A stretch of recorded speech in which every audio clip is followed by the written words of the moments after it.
Hey, Mark here. I have something really fun for you. I have 5 digital copies of the 2024 action film The Silent Hour up for grabs. And if you'd like a copy, just message me and be like, hey, Mark, I would like to enter for a chance to win a digital copy of The Silent Hour. So, The Silent Hour is new today on digital. Joe Kinnaman stars as a detective guarding a deaf witness marked for death after seeing a gang murder. Trapped by the killers, they have to outsmart them to survive. Buy or rent The Silent Hour now, rated R, from Republic Pictures.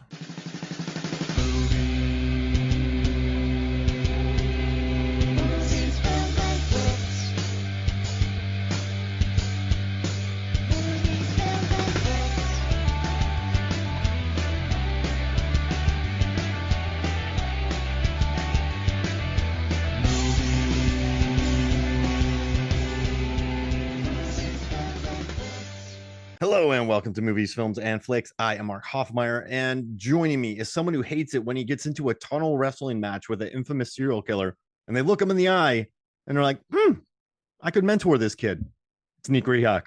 That is me. And the worst part is I wear glasses. So that's 4 eyes. That's 2 sets. And if you look in either one, not happy about it, not pleased. If a fictional serial killer looks you in the eyes and is like, yeah, that's not good. No, I'm concerned. Yeah. I'm truly concerned, especially when it's a murdering psychopath, maybe unhuman creature person. And it's like, what do you see in me that's like, oh, okay. You know what I mean? Or if it's like a Hannibal Lecter type, something that's like just a creepy person that kills and eats people. I don't want to be associated with anything like that. Like, that's just such a weird thing. Like, I'll be like, thank you for not murdering me. Oh, yeah, that's first and foremost. Thank you. And I'll come visit you. But but also I'm moving. yeah. Let's not. Like, I'm not going to further your legacy. Don't tag me in. Like, you see something in me, not a lot of people do. So it's kind of tempting. Like, I see how like cults can get people, but not this time. Not again. No, I got grit, but we're not doing. I gotta tell you something. I watch Halloween Ends again, and the cinematography from Michael Simmons is gorgeous. This movie looks amazing. And I kept looking at it and just like loving the framing, the tunnel fight, just the neon, those shots, like even in the diners, it's such a beautiful to look at film. And if I had to rank David Gordon Green's new trilogy, I would go 3, 2, 1. So I would put Ends, Kills, and then Remake in my order. Oh, okay. What would you have? If I didn't go 1, 2, 3, I would go 2, 1, 3. Oh, wow. Oh, so you're not a threer. I am not a threer.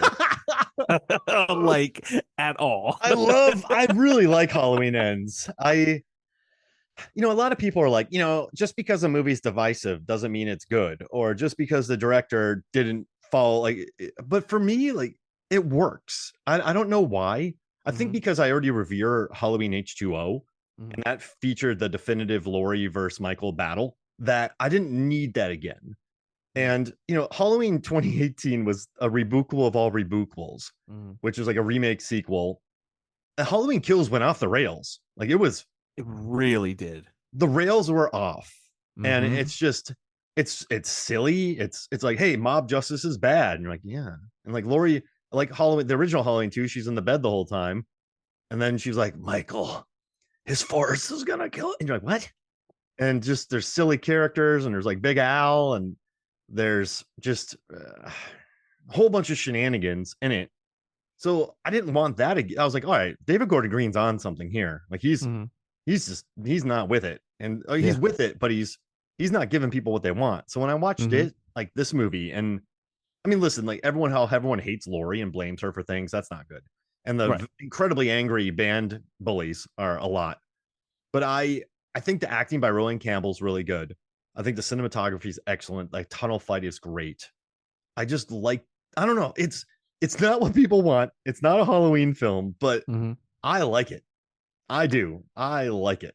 I think if they would have made it more of an anthology thing, like Halloween 3, Season of the Witch, and then kind of spliced that Michael Myers story in there, I think it would have been more successful, because it could be sold like that. You know what I mean? A tale of 3 different people and how, some actions are very much like Michael, some are very much like Laurie, and who's in the right, who's in the wrong kind of thing. And you throw something else in there with it, that would make sense. But when you see the trailers, there is no hint of anything else that's going on, like at all. No. What's really interesting, and this could be an entirely different podcast conversation to have. Films lately that have been revisiting lore and revisiting stories and worlds that we like. Scott Pilgrim versus the World, the animated stuff that was on Netflix. He-Man, the stuff that was on Netflix.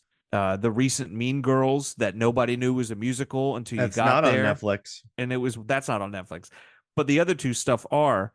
And it's that thing where we see that main character and then we just don't see him again until maybe the second to last episode and then last episode. Like there's this weird thing where a lot of media shifted to where we're bringing you in with the main character. We're going to look at something completely different and then bring you back, which I'm fine with, but you got to tell people up front because that's what, you know what I mean, shifts them one way or the other of like, hey, that's really cool, or nah, that's not for me. Yeah, no, and I think that's been a marketing thing since probably when The Witch came out, maybe like 2014, where we have a lot more like art house horror films, but Oh, for sure. The poor marketers who have to show the trailers for it are like, oh no, how do I market? It comes at night, and so they make them seem like thrillers or whatever, or He-Man or any of that, and then you get that, and I think it is shocking. So yeah, I think if David Gordon Green would have been like, listen, this is more about Rohan Campbell's Corey character and how Michael creates evil, yeah. But I mean, I guess for me, so I've had to watch the Halloween franchise multiple times for multiple assignments. Mm-hmm. I tracked everywhere he went in Halloween. I figured out he had to stop for gas 7 times in Halloween H2O when he drove from like Illinois to California. I tracked his entire journey. I had to count every kill, every escape, how long it took him to kill people, how long the final fight was. I've had to do that probably 3 times for Rotten Tomatoes. I've had to do that a definitive one for who did I do that for? A definitive one for Fandom, and then I had to write another one for Film Theory. And so for me, it's like this franchise has always been so uneven. Yeah. I mean, there's so many. Okay, so it's 1 2018 that trilogy, then it's 1 2 Halloween H2O Resurrection, and then it's 1 2 3 4 5 6. That's a timeline. And then there's the Rob Zombie movie timeline. Like there's so many different timelines. And then there's Halloween 3. So it's like, this is a franchise that has never figured out Michael. It's like Michael's into, John Carpenter hates the second one. He's like, it's a stupid cash grab. The third one is just the Season of the Witch. Yeah. 4, 5, and 6 are their own trilogy. And you get Rob Zombie, who's like, Michael was abused. He's evil. The second one, Michael was a race car driver. Yeah, if you ain't first, you're last. And I like Halloween 2 though. The visuals are good, but they're nasty. And then it's like, hey, well, and then they're like, oh, well, we're not going to count the other ones, and we're going to say that 1 2 is alive. Then he's the brother. He's not the brother. So this franchise has never, ever, ever. It doesn't care. It's like, and it doesn't even know what it's doing. Hey, Michael's in a cult. You're like, what? Like, he's what? He's part of a cult, and they're trying to impregnate his sister, his cousin, his niece, and he's going to do it. Like, it's just yikes. And so I guess I'm very lenient when it comes to Halloween movies. So if this was Chucky, Don Mancini's guided that whole thing. So if this was actually the remake, you're like, what is this?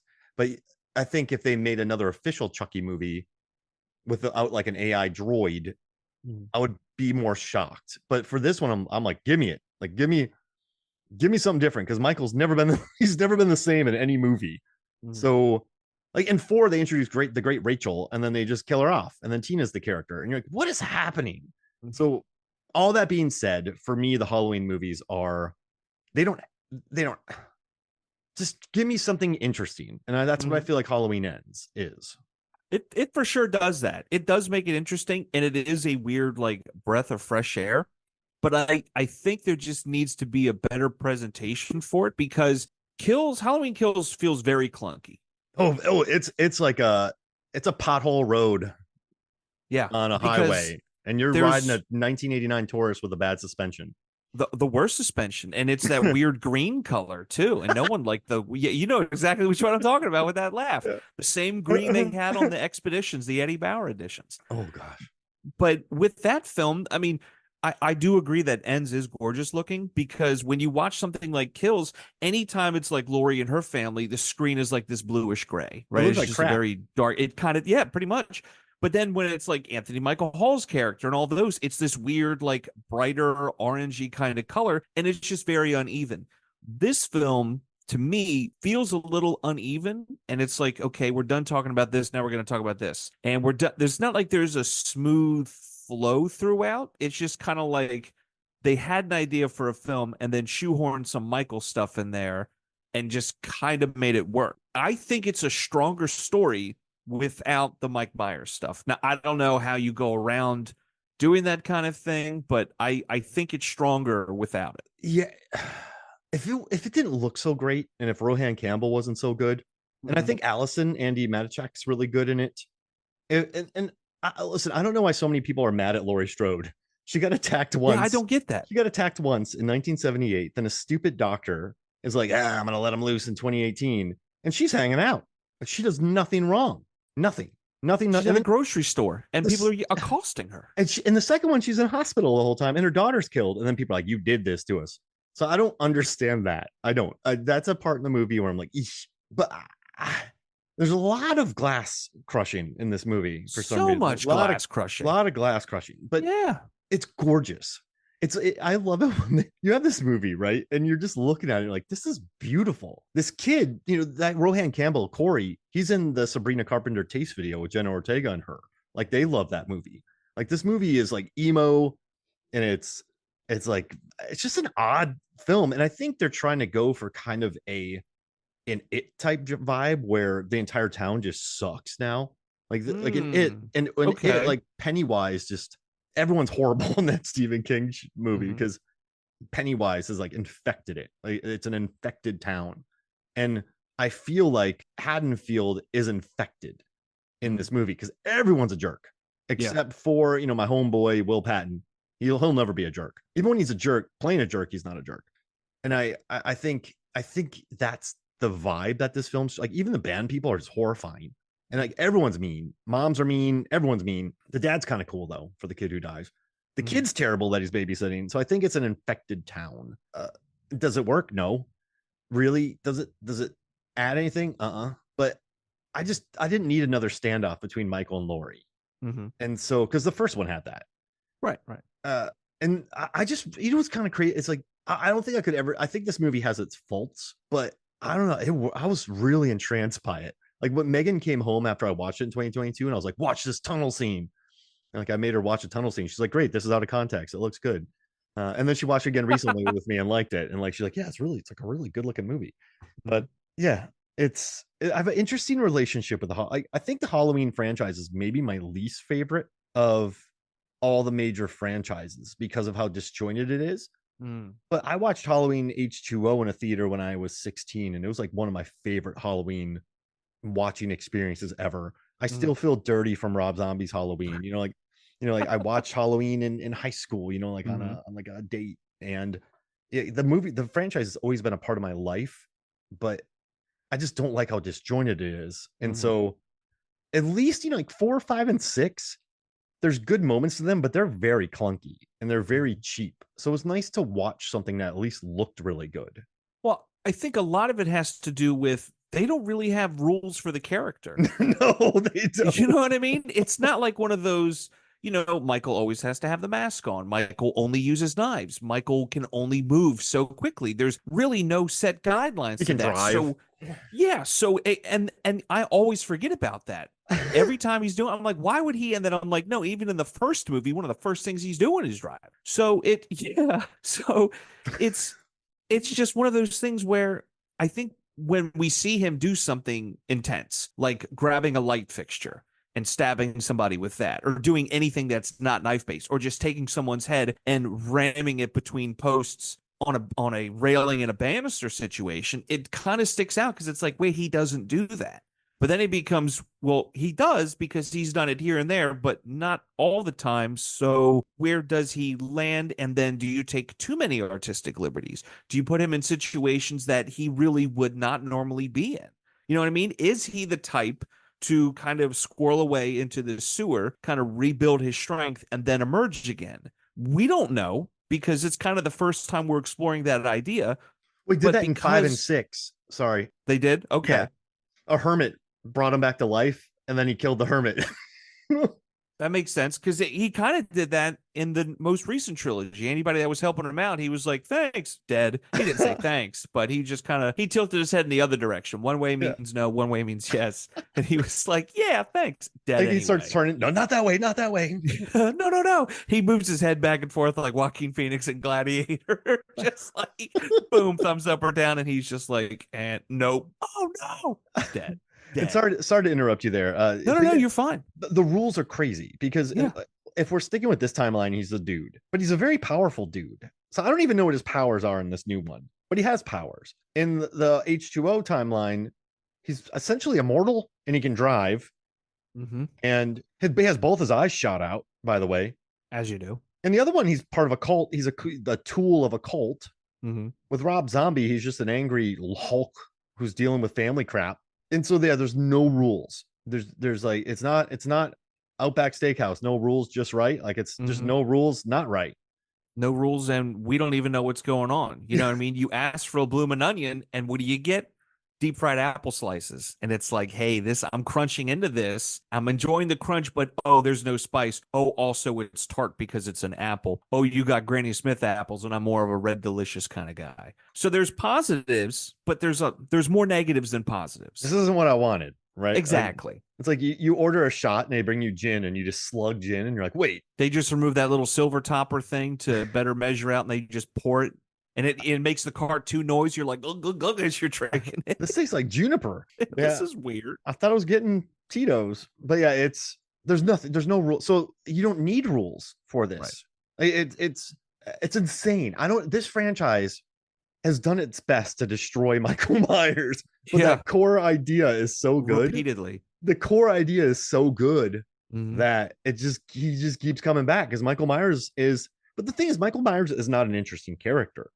Like Michael Myers, you know what's funny in Halloween? He's a jerk. Like there's that scene where he's watching her in the classroom. She looks back, Laurie goes back to talk, and Michael Myers, I timed it. He sprints around his station wagon, gets back in, and floors it to like get away, so he's not there.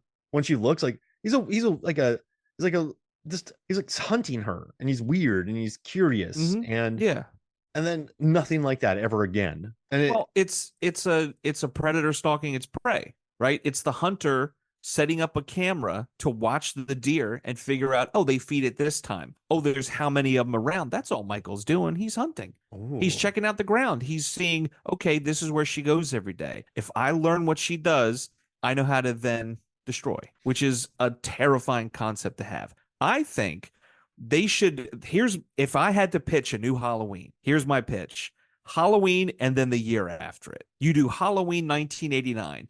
You have similar characters and a Mike Myers character, and it's just happening in the 80s. You do Halloween like 1720, and we're in like the American Revolution times, right? And there's a Michael Myers character, and it's just happening. You know what I mean? 1860s. Maybe it's in the backdrop of the Civil War. I think it was the 60s. Maybe it was the 1840s. But still, 60s. you yeah, you just put him in these positions. And again, you still have like this Laurie-esque character who's like, oh, it's my brother and he's got some problems. And you're able to do different things with it. Like when you're in the 1700s, you're not beholden to certain technologies. So you can really dial it back and push it more as a character piece and really build that dread a la the witch. If you do it in the 1860s, again, with that Civil War backdrop, you can make it this swirling drama where the boy is just kind of forgotten about, or he's trying to get into the war. He fakes his age, and then boom, he's getting shot and becomes this thing and then tears apart because he doesn't understand war. It could be one of those parable kind of things. But I think that would be the way to go. Just say, you know what I mean? Put him in all these different situations. And then if you want to get bonkers, make a fourth film where there's just this mad scientist making Michaels and putting them in time machines. Sending you back. Yeah. I mean, listen, it would make just as much sense Mhm. as what we have now. I mean, Michael, I think the idea, John Carpenter was so smart, Mhm. but I also think he was a little naive. Like, you don't create something like that and be like, oh, there's never going to be a sequel. I'm like, come on, guys. You Like, can't do a one and done. I yeah. mean, you can with the thing, but something like Halloween, it's too enticing. With the thing, how many times can you go to a remote location Oh no, something's there. Oh no, it's hunting us one by one. You got to make it and be a little more creative with that. And just murder Rob Bottin with making him do special effects like that every Hmm. year for the rest of his. Just Yeah. Hey, make him remember look what as we good did as with the the first dog? one. Yeah. Remember what we did with the dog? We're doing it with an alligator. Oh, Florida thing, Yeah. swamp thing. Oh, it's all it is the thing in the bayou. Swamp. They're at a research center trying to figure out like hurricane stuff and the Whoa. tides and how to like where to plant trees to create a natural barrier to dial back some of the damage that could happen. Yeah, dude. Something about an oil spill that mixed with something else and the animals are drinking it in and all of a sudden they're, alligators with like hands for eyes. Swamp Thing. We're Mm-hmm. associate producers if that ever gets made. But it's I know we're talking about Halloween Ends today. Mm-hmm. And I know we're gonna get into the kitchen fight and see if it's Michelin star worthy or not. But I just find this movie to be very interesting, Nick. I think it's once again, I think it's gorgeous looking. I think I don't like I listen to the commentary and I still don't know what's going on in David Gordon's Green's head when he made this. Like I've been watching him since George Washington and all the real girls Mm-hmm. and like I've been a big fan of his for a long time and I don't know what he was trying to do here. Like, I don't get it. Like, I feel like it was self sabotage to a certain extent, but a movie doesn't look this great if they're trying to do if they're trying to just wreck the franchise. So Yeah. it's I don't know what he was trying to do.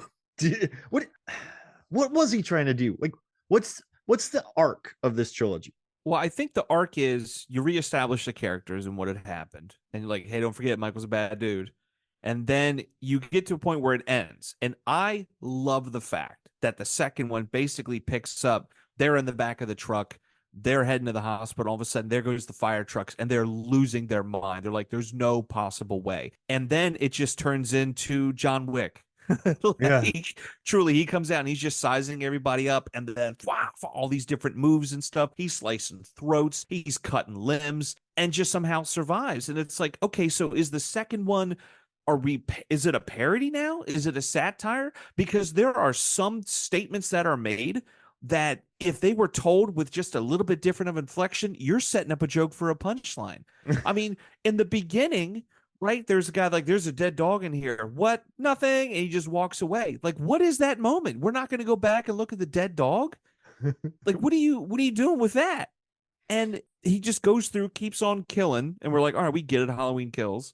And then was a third one. It ends because, yeah, spoilers. He ends up dying. We think we'll never really know because I'm sure at the very end of the credits you heard like weird breathing or In the footsteps or glass. something. Yeah, or like a foot stepping on glass or something.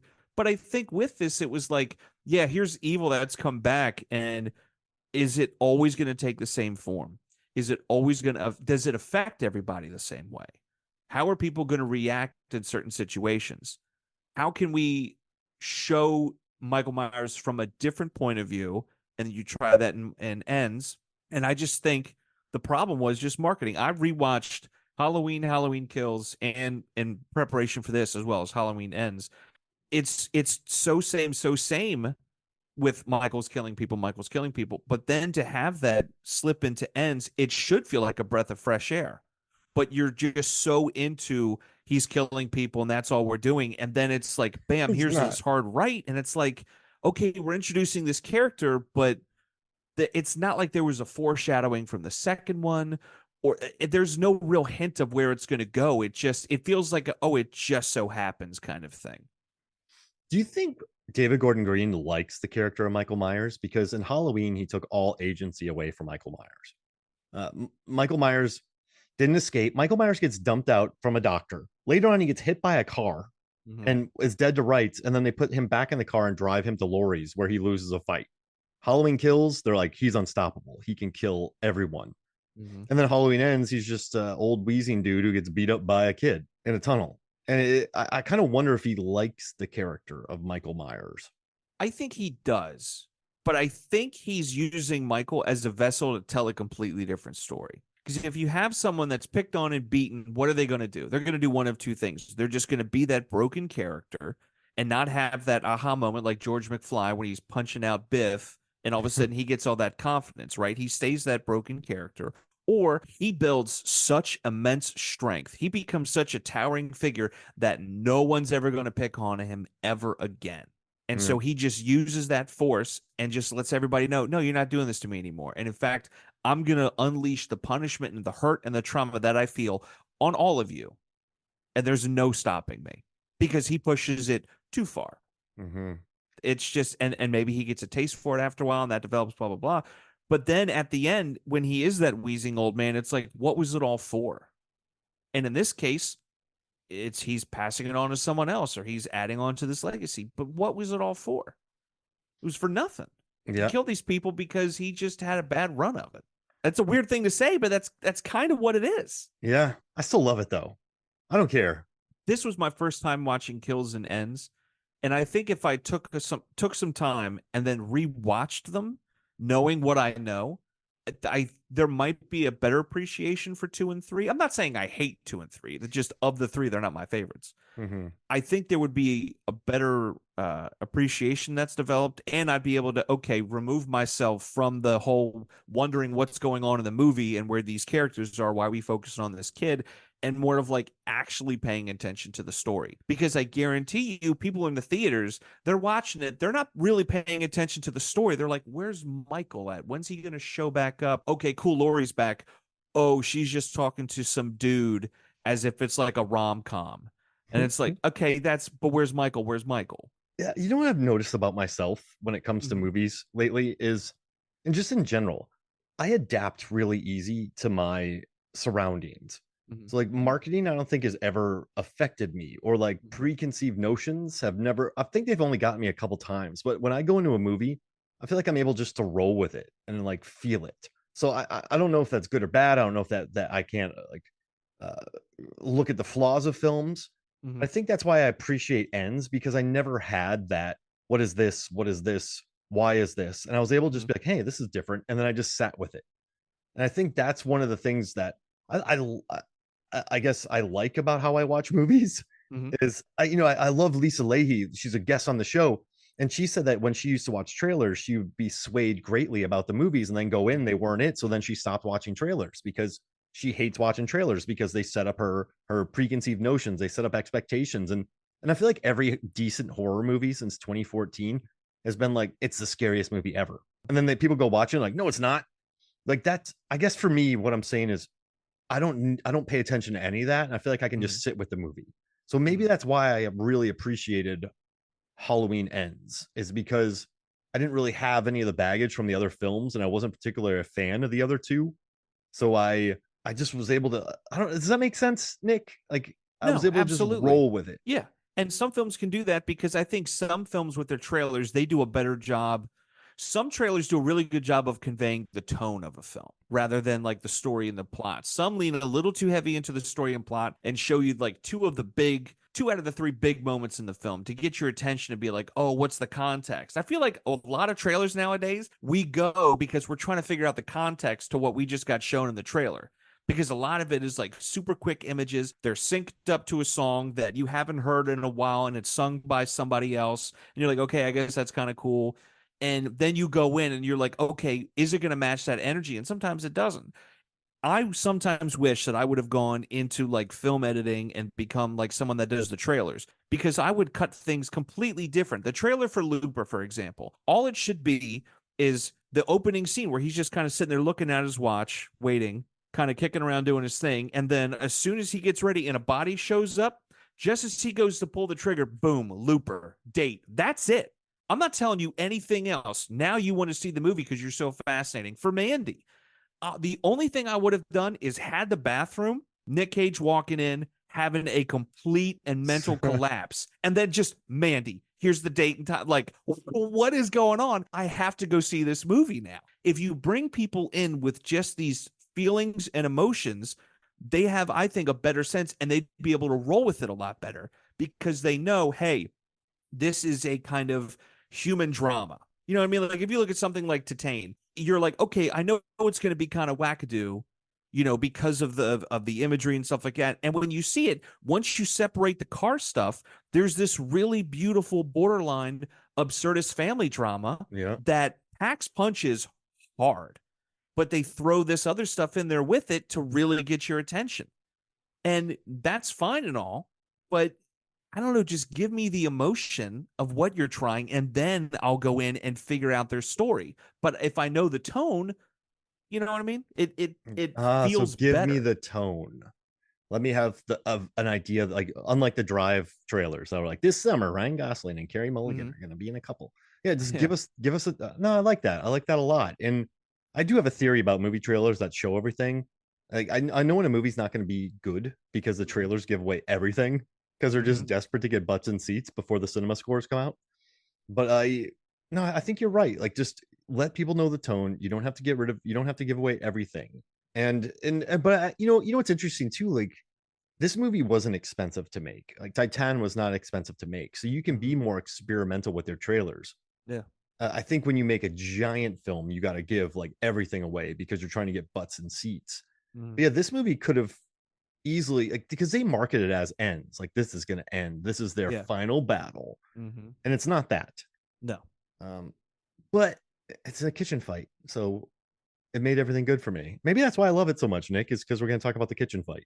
Could be. Could And be. you know what I love about the Halloween franchise too? And I know I just got off of trailers, but how do you convey the sense of this film though? Like, hey, this is not about Michael; it's about another kid.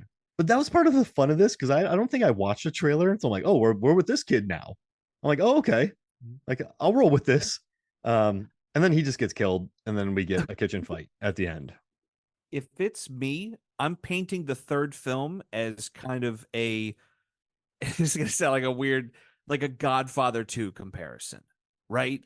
You have footage of Mike Myers as a kid getting kicked around, beat up, and then here's modern day footage of this kid getting kicked around and beat up. Here's footage of, Mike Myers kind of finding his strength and who he is. Here's footage of this kid doing the same thing. And then having the two kind of meet, it's like, this is fascinating because is this a story of like Michael Myers in his teenage years?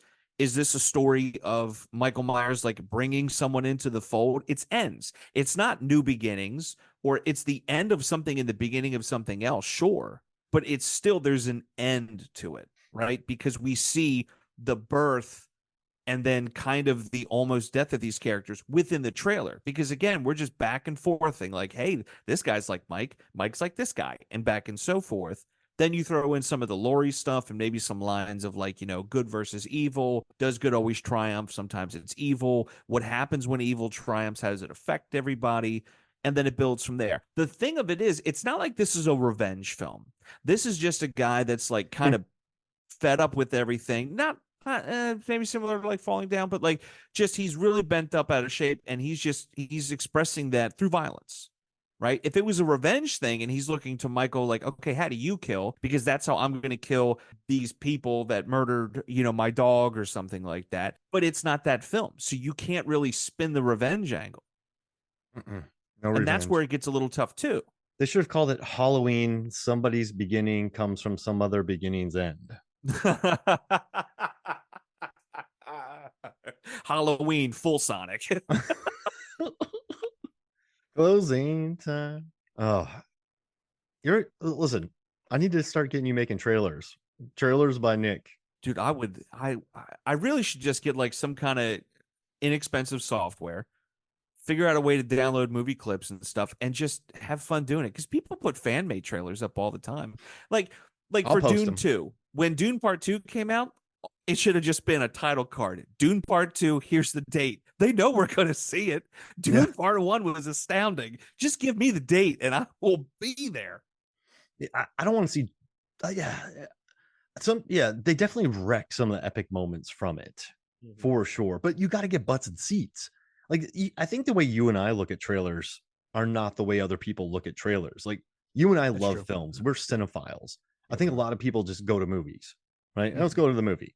So I think you need it. Like Hollywood needs money, and I think Mhm. maybe they figured out that trailers help. And so you like, and also too, every trailer you put out gets shared. Every teaser trailer gets shared. Every teaser trailer for the teaser trailer gets shared. So it's like creating more mentions across the internet and raising Mhm. more awareness. So it's, it's what you don't want the movie spoiled, but also people want the movie out there getting talked about. So Yeah. it's just capitalism. It's a dance, and Yeah. sometimes the dance works, and sometimes it's like could have been Sometimes it's the better. Macarena. Yeah, like I know I'm gonna go see the new Nosferatu film. All you had to tell me was who's directing it and who's gonna be it, and I'm there. Mm-hmm.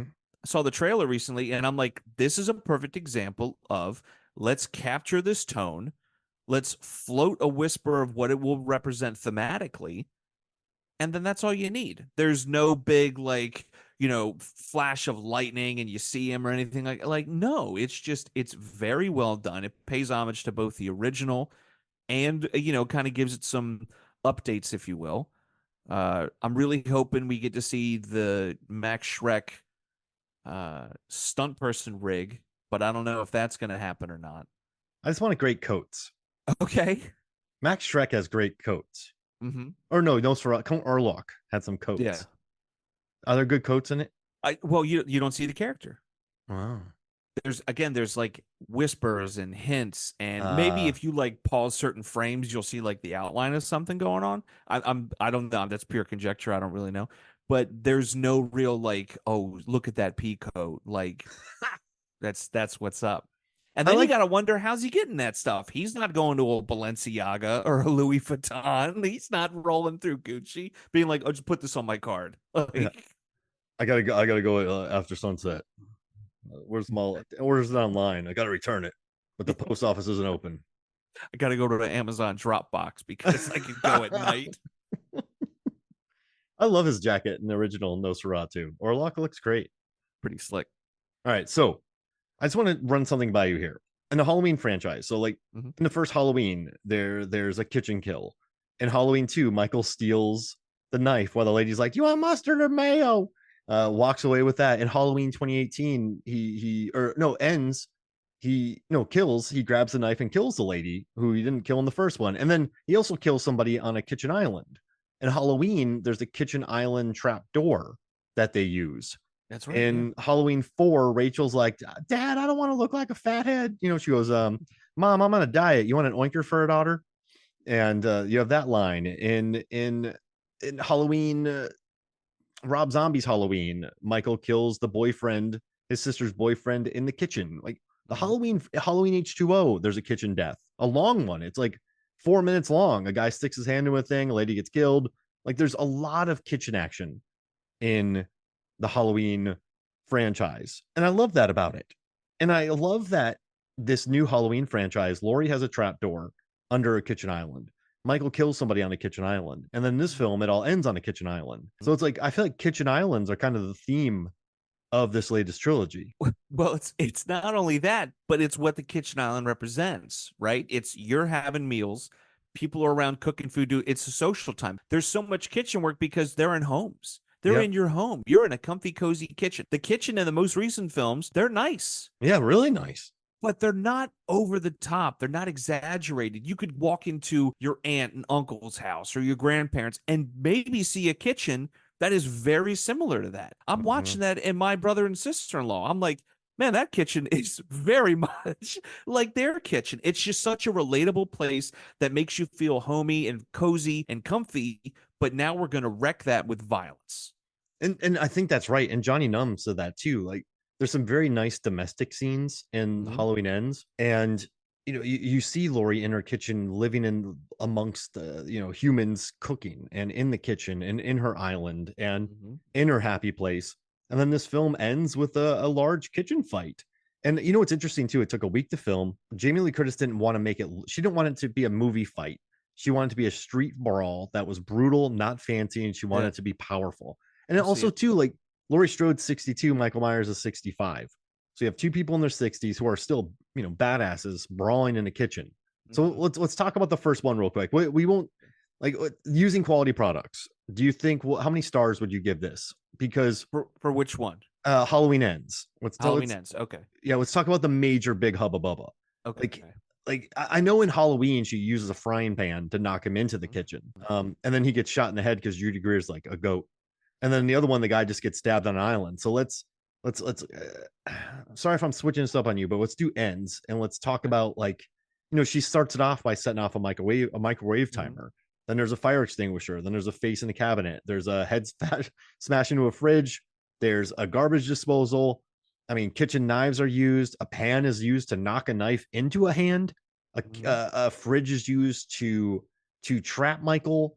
What would you say? How many stars would you give this on the using quality products front? This might be a little extreme. I kind of want to go for a 3, but I agree. another part of me also wants to go 2, and I'm torn. I love the fact that it's literally a tour of the kitchen. It's just showing you around the kitchen. They're using a knife, they're using a fire extinguisher. They're not getting too fancy, and they're not going to add food to the mix, which is kind of why I don't want to go full 3s. Part of me also wants to go 2 because in the the kitchen fights we've covered so far, we've seen red pepper flakes. We've seen broken bottles. This is a fight. There is no food or drink used. Yeah, the microwave goes off and there's something inside, but it's not like she grabs it and throws something hot on him. Oh, my Now, eyes. now if she goes to pull something out of the fridge and beats him with it, that's obviously going to be very hokey. But what's to stop her from finding a wine bottle, smashing it, and now she's got a little something that she could potentially cut him with? And if she's going for that street brawl style, that's a part of it. You're using what's around you as a weapon. And obviously they stick to the knives because that's kind of his thing. And she's using the pan to hammer it down because that just shows, hey, even though she's this old, she's still resilient. She still knows how to survive and protect herself with what she has around her.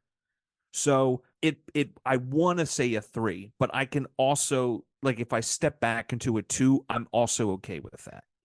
I kind of want to give it to 3 because this is the only time I've seen a frying pan used to stick a knife into someone's hand on an island kitchen. Like, I've never seen that before. And the garbage disposal comes into play, which is nice. And that's very, like, everyone knows that experience. And Jamie Lee Curtis was talking about that. But you know what? I'm going to say 2.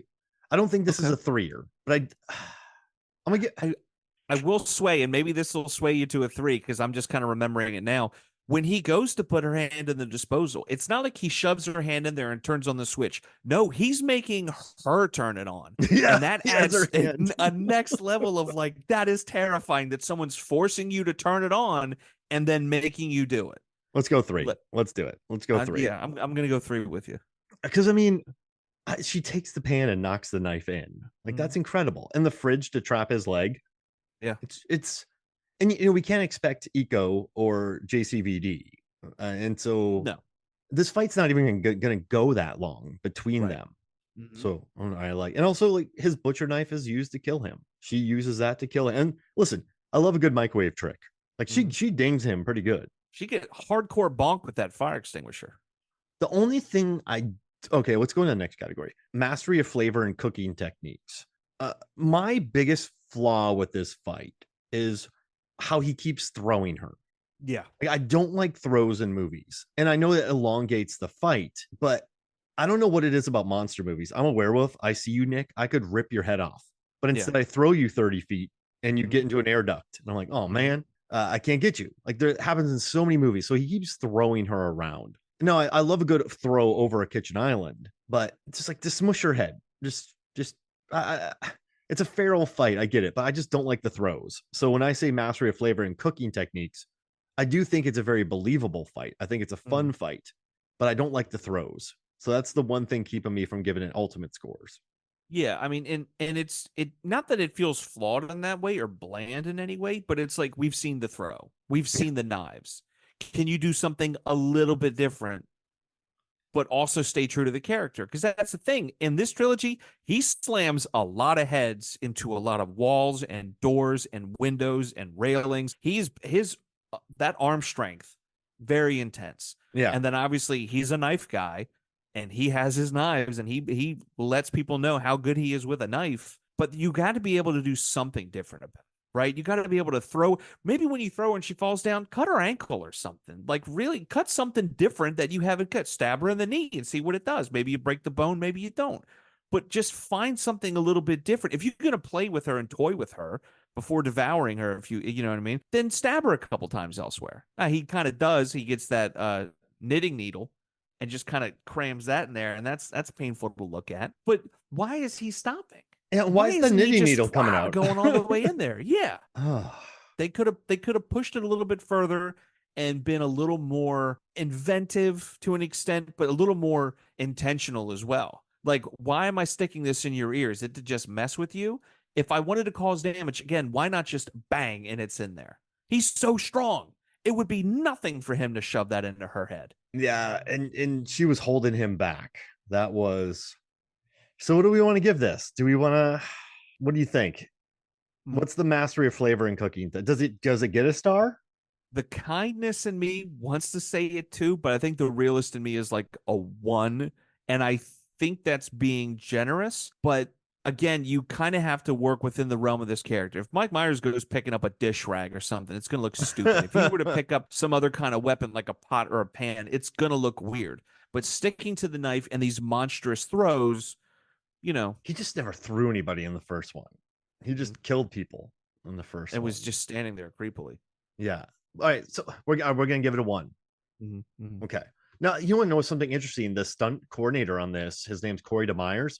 He mhm. works on like the Righteous Gemstones. He was the supervising stunt coordinator on that, and most recently he was the stunt coordinator on Rebel Ridge, which is awesome. So I love that movie. So I like that you have a guy who has worked with David Gordon Green before And Danny doing this. McBride. Yeah, and my man Danny McBride. I love it. Because Oh, go for it. I was gonna say, believe it or not, there are some pretty wild action scenes in the Righteous Gemstones. Like some Yeah, of the there stuff are. really caught me off guard. So Yeah, it kind of makes sense that that's who the guy they would bring in. I love it. But yeah, I think he did a good job on this. And I mean, listen, you have two people in their 60s brawling. So I think it's about as good as possible. And they do find a way to get him trapped onto the island, which is what you need. Hmm. So I like that. I like that. So And we'll I've go never with seen anybody drop a fridge on somebody like that, yeah, on like his to pin leg. them down. Like I was pretty. I wouldn't have thought of that. Okay. Three, personality of the chef and the cuisine. So like it's not really a Michael Myers brawl though. But I mean, if you think on 101 fights about Michael Myers, Buster Rhymes knocks him out. Lori in her fight in H2O. And the second one, she doesn't really fight him. 4, 5, and 6. I don't think there's too many big fights. He just sort of kills. In Halloween Ends, he fights Lori. Halloween Kills, he slaughters people. So Relentlessly, yeah, relentlessly. he killed a town. Yeah. Like that's a bizarre statement to make, but if you see Halloween Kills, you're like, A, what a bunch of morons. What a bunch of true idiots. And then B, how is this possible that he killed a town? Killed a town one by one, mind you. One by one. So if we're he's a killer. Yeah. But Lori is a survivor, and she has shown guile in the first one. So she tricks him. That's a good thing because she kind of tricked him in Halloween. She busts the knives out. She shows him the knife when he's on there. She's not really messing around. She gets a little too close to him and gets choked. But I guess what's nice about this fight is we had seen that Corey kind of roughed up Michael earlier. We know that Lori is a survivor, and I think it's interesting how she uses everything at her disposal to get to him. So Yeah. knitting needle, knives. So I think the personality of chef and the cuisine, I almost like the H2O one because she's more just like, I'm going to go on the hunt. But this one, she's scrappy and she's a survivor and she takes him on head on. And there's no spin kicks. It's very limited to what they have there. So if I'm Yeah. going to say personality of the chef and the cuisine, I mean, it's not really a typical day. Like, if you think about violence in David Gordon Green movies, they're like Pineapple Express and Righteous Gemstones and the baseball. What's the baseball one? Oh, Tulsa, Eastbound and Down. It's really violent and like kind of Mhm. crazy and silly. So for this one, what are you going to give it? I think I want to give it a one Yeah. because And that she doesn't is mean it's that bad. survivor. Right, right. No, she is that survivor, right? But then it's like at the very end of the fight, she doesn't want to be that anymore. And Mm-hmm. what would think if I'm about to kill this dude, I get to live a life now where he is no more. All that stress and pressure, all this stuff is just gone. I can live in a peace that I haven't had in years, potentially decades. But instead, she just wants to give up too. When like all of a sudden, bang, he's reaching out and she's like, "Do it." Like she's thinking about all the horrible things that have happened, and yeah, she's gonna have to live with these memories. But there's also a peace in that she can't be hurt by this dude anymore. And it takes a third party to come running in, and I don't even think it's to knock sense into her. It's just I know I should be saving this person, and then they intensely break an arm, which I don't think is possible for this character. But what are you gonna do? And then I don't know. It kind of loses some of that essence because it's like, why wouldn't that character follow through 100%? We get to right around that 90% and they just give up. What's up with that? Why that? So then probably no stars because she had survived for decades and then she's like, I'm out. Yeah, like, and it's the end for him. She got him on the ropes. He's done. And Yeah. then, you know what I mean? He's just rigor mortis stuck out trying to knock. And she's just like, yeah, okay. Like, not a Interesting. fan of that. Okay. So let's give it a That's 0. got me thinking. Yeah, yeah, I would go 0. Now, value for money. I didn't expect a kitchen fight. Mhm. So it gets at least 1 star from me because watching this, I was like, I just watched a kitchen fight and it was great. So, I mean, I like this fight though, and I enjoy this fight. And I wasn't after the entire movie, like I like that Corey's gone and then she engages in this kitchen brawl with Michael. And I think it is important that that her granddaughter comes back into the fight. You know, that Allison helps because Allison's mom has been killed. So I think it's needed for Allison to be there to kind of get revenge on Mhm. them. I'm just gonna say it 2 because I wasn't expecting a kitchen fight. So Mhm. the value for the value for my money, like how much value did it give me? Like it shot up. So yeah, I'm gonna say it was a tasty treat, and I'm gonna give it 2. I'll back you up on the 2. And I'll also add that there's just a lot of different methods of fighting.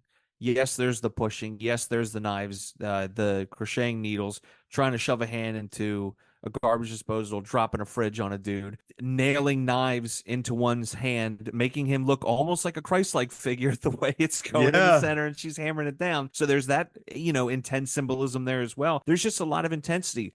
Have we ever seen so much slitting in a kitchen fight? Necks getting slit, wrists getting slit. It gets kind of hardcore. And to have all of those in there and make it believable and not be too over the top and walk that fine line. This is how old they are. They've been surviving this long. Michael's coming in with a handicap. Lori's doing her stuff too. To have all of that together and make it work, yeah, for the money and for the work they put into it, yeah, I would go too. I like it. It's listen, anytime a kitchen fight happens, I'm happy. Mhm. But anytime that you take a frying pan to use it to nail a knife into somebody's hand with the thing they use to kill people just makes me happy, even though it's So very violent. it's a weird poetic justice. Yeah. So consistency of food. What are we gonna say about this? Like what the franchise is not consistent. uh but the fight is it's always been ugly. It's ugly, Mhm. ugly between them. Their first fight is ugly. If you think about remember their first fight, she just stabs him in the eye and Yeah, she's it's running just away. aggressive. Yeah. Second one, she's just screaming because she's in a hospital bed, and then he has to Mhm. get shot twice in the eyes. Halloween H2O, she gets the better of him, but he tricks her and he puts his mask on to a medic and she decapitates the wrong person. Oh, Michael. In Resurrection, she dies. Mhm. Like she gets wiped out. So if you think about it, she and Loomis helps in the first one. Mhm. So if you think about these films, she's never really had that KO victory over Mhm. Michael. And this allowed her to have the KO victory. Like this allowed her to get the throat slit. They didn't disappear. They didn't leave him alone. So he goes away. They put him in a crusher. So it's nice that we get some finality on it. And it's nice that Mhm. after fighting him in so many movies, we finally get that win Mhm. for her. Because I'm like gonna Loomis saves her. And Mhm. Andy, her granddaughter saves her, sure, Allison, but they do it together. I think you Mhm. need them to do it together. Loomis just kept coming in. So I'm gonna say consistency of food. She gets the win. How consistent are the other fights? I don't know. What are you Well, gonna say? You might sway me. I don't know. it is rather consistent in that they stick to what they know, slams and knives. Yeah. Right? Yeah. We Yeah. get a little creative with the fridge and the garbage disposal, but it's slams and it's knives. So there is a great consistency there. You talk about her trying to get this KO, and this might be the KO win. It's kind of not. It's not I would look at this as a TKO. It's technically a knockout type win because yes, he's finally dead for sure. Yes, it's by her hand, and she has the help of family that's been affected by him, right? But she has that moment where she's getting choked out and she's like, yeah, take me out, dude. I'm done. Mm-hmm. There's just it, and for me, that takes away from the tenacity, it takes away from the intensity to make it a KO. And I look at it as more of a TKO. Oh, but okay, that makes sense. But at least she doesn't leave him alone and then he disappears. Right. Like Or like turns around and say something, and then all of a sudden, oh no, he's gone. We somehow didn't hear him at all, unblock himself from the knives, and then get gone. and she has her own moment in this movie where she disappears away from Corey without Mm-hmm. him even seeing her, which I would have loved to have seen, like her silently scoot away. But I think you're right. She almost gives up, but at least they get the throat slit, they get the throat slit, they get the wrist cut, but she does okay, so it's a TKO, but she gets to see the finale of it. That's yes, which she didn't really has yet to do. It's like you get a TKO win, but then the audience chops off the person's head. Mm-hmm, mm-hmm. So what do you want to give it? What do you think? I think I want to go 1. 1. Yeah, I think you know what? I'm gonna do it. Let's do 1. So our totals right now, I'm gonna look at it. We have 3, 1, 0, 2, 1. So we have 4, 6, 7, and then so it gets like we're giving it about 1.4 stars. Okay, that seems about right. It's a 1.5 because there's so much potential to push it to that 2, but it doesn't quite hit it. Nah, it's not a tour. You But know what it's I mean? close. Yeah, it's close. I like it. We did it. We Sure did it. did. I'm proud of us. Any final thoughts about Halloween Ends? I think it's a film that I will eventually revisit. I don't know how soon. I'm also kind of confused with the overemphasis on the DJ and the radio station early on in the film. I'm like, Yeah, was this the Warriors? Like, what are we? We could do this with any other character. Why has it got to be this guy? But I think knowing what I know now about the trilogy, I might be able to appreciate it more and have a better understanding. I get why it's divisive, and I get why people liked it or didn't like it. I don't know where I fall on that. I think right now I'm just a hair like it's 55 dislike, 45 like. that's fair. It's somewhere in the middle. It's not like I'm like, oh, this is terrible. Don't see this. It's garbage. Well, I'm not saying that because there's a lot of things about it that are worth seeing. But as a Halloween film, because as soon as you put it in that world, you're like, well, now I have to compare it to the other ones. I have to, what the characters are, and they just all of a sudden, like we talked about earlier, these rules that aren't really there are there, but they're not. And so how do we judge things clearly and truly? Like it kind of gets a little muddled. And listen, I love the character of Corey, and that performance is so good, and they get rid of him quick. Mm-hmm, like he mm-hmm. turns fast, and then they're done with him, and then it's back to whatever. So yeah, the DJ. I mean, this is not a movie that you make a movie like this, you're never going to have 100%, right? Right. I think there's going to be, like you said, 45, 55. And I guess for me, I lean more like 63, 37, just because of how Okay. gorgeous it looks. But I'll never not say that it's not flawed. If Right. that makes it's a flawed film Mm-hmm. that I kind of find very interesting and a little audacious, and it mostly works for Mm-hmm. me. But there's a lot that doesn't. But I don't know, man. When a movie looks so good, at least that was Mm-hmm. nice. I kept going, Megan, look at the shot. She's like, yeah, I'm watching. Oh. I'm here. yeah. But hey, where can people find you before we get out of here? People can find me over at rabbitholepodcasts.com. I'm on 2 programs there, Lyrical Innuendo and Play MST for Me. Both a lot of fun. Check those out. Also head over to Exploding Helicopter. Check out that podcast. I am a guest. I pop up every so often. I've had a lot of really fun conversations with Will lately about some intriguing films. I'll put it that way. And I'll let you guys go scooch over and figure out what we're talking about there exactly. That's a good show right there. I like you too. But yeah, we did it. And I don't know what we're doing next, but I'm gonna let you pick it. Okay. So a lot You of want me to pressure. pick it right now? Because I got no idea. No. Just message me. Gotcha. Think. Do it now. Oh gosh. I'm trying to think of an urban legend. You're like, what? Ooh, right. I got one immediately that came to my mind. What? Ratatouille. Ratatouille? Yeah. All right, let's do it. I think there's at least one. There might be 2 kitchen fights. I mean, yes, let's do that. But I don't want to stick you in the kitchen fight thing. We can take breaks. So if there's ever a movie you want to chat about, let me know. I don't want to stick you in the kitchen. Like, Mark won't let me out of the kitchen. Does it have an island? Yeah, make me a sandwich, Nick. Then I'm there. Best island scenes in movies. Wait, like islands? No, kitchen island. All right, no, Ratatouille. That's really good. Let's do it. Yeah, I'm for it. I'm sold. All right, so for me, Mark Hoffmeyer, for Nick Rehak, this is Movie Sons of Flicks. We'll see you next week.